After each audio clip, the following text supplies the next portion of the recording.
বাংলাদেশে আসবোই, আমাকে নেওয়ার চেষ্টা করতে হবে না।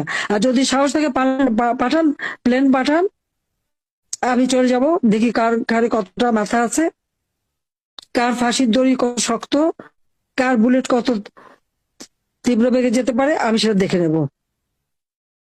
হ্যাঁ, আমি ঘটনাচক্রে আমি চলে আসতে বাধ্য হয়েছি, কিন্তু আমি বাংলাদেশে ফিরবই।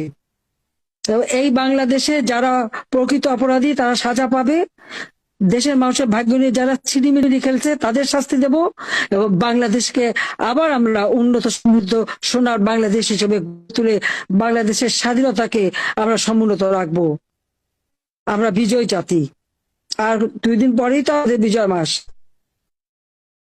এই বিজয় মাসেই সকলে ঐক্যবদ্ধ হতে হবে।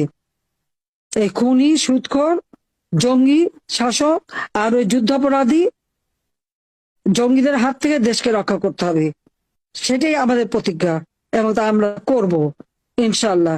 সবাই ভালো থাকেন, সুস্থ থাকেন, যার যা আছে সেটা আপনাদের নিয়ে চলতে হবে। আর এর হাত থেকে দেশ রক্ষা করার জন্য সবাইকে এক হওয়ার আমি আহ্বান জানাচ্ছি। খোদা হাফেজ। জয় বাংলা, জয় বঙ্গবন্ধু।